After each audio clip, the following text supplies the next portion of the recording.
C'est un labyrinthe qui peut vous rendre fou, une succession de virages, à en perdre la tête. Saint-Léger-de-Balzon, acte 3 du CFS 24MX, attendait le peloton du sable ce week-end. En préambule de la course phare du dimanche après-midi, la relève de la discipline ouvrait le bal, dès 9h30.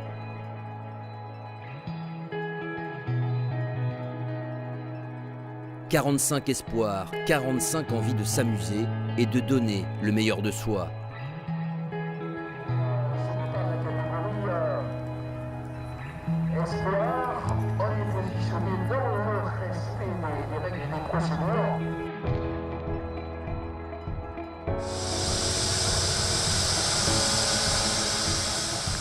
Leur course à eux dure 60 minutes.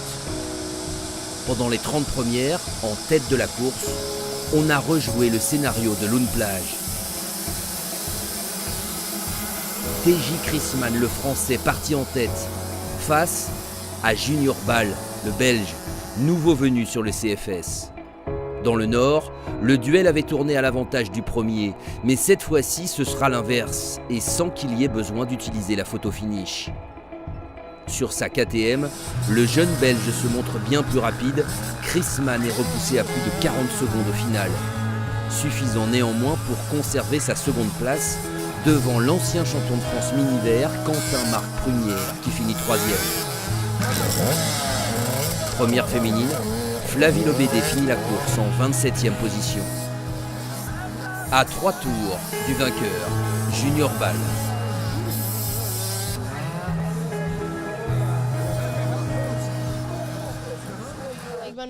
Je suis vraiment très heureux, c'est une super victoire, j'espère continuer ainsi. J'ai pas trop travaillé le physique, mais je vais le faire. Et pour moi, c'est très bien d'être deux. Très belle satisfaction et de la 3e place, car j'ai réussi à finir la manche, malgré une chute au 2e tour qui m'a handicapé, car je me suis fait mal au genou.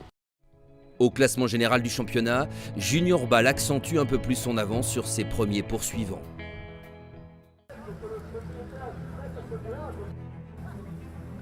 Il est 13h quand les 300 pilotes engagés en moto se présentent au briefing.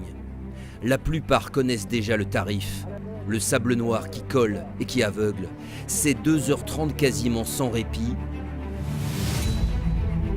Cette forêt de pins pour seul horizon. C'est à tout cela forcément que l'on pense en regagnant le parc fermé. Mais il n'est plus l'heure de reculer, plutôt celle de valider tout le travail fourni pour en arriver là.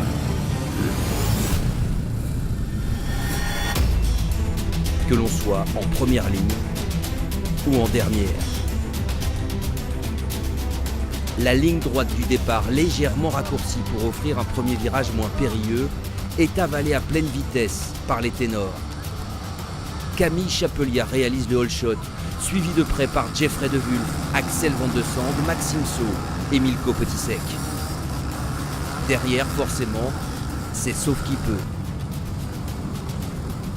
Chapeliat a donc formidablement lancé sa course et pendant les 3 premiers tours, on ne verra que l'officiel KTM. Mais l'embellie ne dure pas et c'est au stand que l'on retrouve le vice-champion de France, visage défait devant sa KTM éventrée, embrayage en berne. Tout se passait bien et puis voilà, petit souci mécanique, donc j'attends et je vais repartir. On va finir pour s'entraîner, pour continuer à évoluer et puis voilà. Chapeliat Raoult est bientôt hors course. Milko Petitsek en a profité pour prendre les devants. Le leader du classement général montre une nouvelle fois qu'il est en forme en ce début de saison. Derrière lui, Jeffrey De Wulf est aussi dans le coup. Tout comme Nathan Watson, de retour sur le CFS après son impasse à Lune Plage.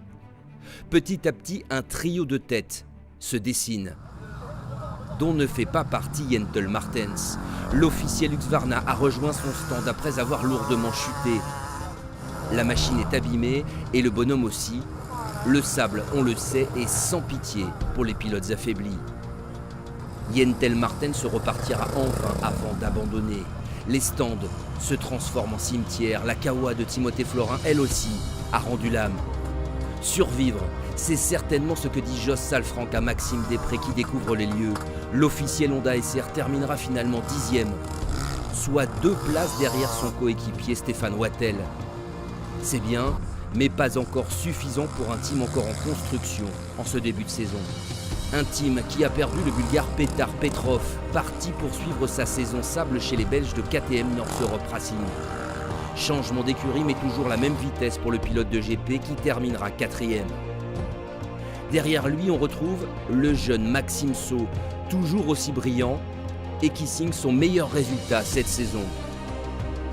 Le champion de France en titre, Axel Van de Sande, se hisse quant à lui à la 6e place, sur un terrain qui n'a pas sa préférence. Alors que Marshall Méplon, autre pilote Yamaha, intègre pour la première fois le top 10, en terminant 9e.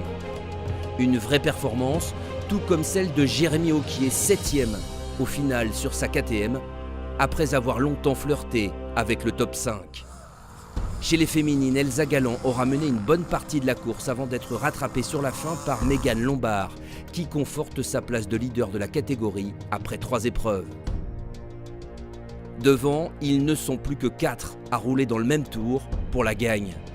Et à 1 heure du terme, c'est Nathan Watson qui a repris les commandes. Le Britannique impose un rythme que personne ne peut suivre.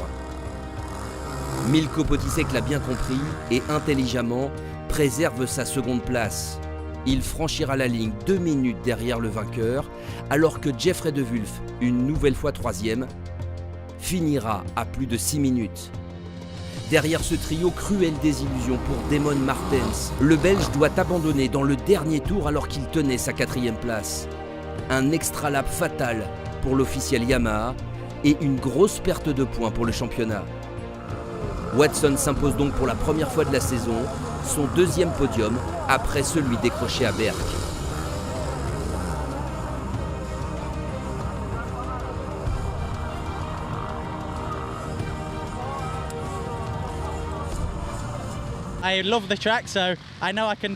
J'adore cette piste, donc je savais que je pouvais faire un bon résultat ici. C'était vraiment difficile avec la pluie, la terre était presque boueuse. Pour la vision, c'était vraiment pas évident. Mais bon, j'ai pris un bon départ, j'ai roulé intelligemment, sans faire d'erreur. Je suis super content. Plutôt content de faire 2e aujourd'hui, parce que c'est pas un terrain que j'affectionne particulièrement. Donc les bons points, c'est je suis sous le podium, j'élargis mon avance au championnat, donc ça c'est top. Et semaine prochaine, c'est déjà Osgore. Là, c'est une piste que j'adore clairement. Donc, je vais essayer d'aller chercher la 2e victoire de la saison.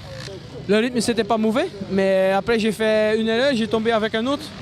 Et j'ai pris un coup sur la jambe. Mais bon, pas d'excuses. Après ça, j'ai donné un peu plus de cul, quoi. Donc, j'ai dit, bon, 3, c'est pas mal. Et pour le championnat, c'est pas mauvais du tout aussi. Au classement général du championnat de France des sables 24 MX, Milko Potisek fait la bonne affaire puisque Jentel Martens a abandonné. Son dauphin se nomme désormais Jeffrey De Wulf, Maxime Saut est 4e, Méplon et Auquier intègrent le top 10. À mi-championnat, tout reste encore à écrire et ça tombe bien, le prochain épisode de la saga CFS 24 MX aura lieu dès ce week-end sur les plages d'Osgore et Cap-Breton.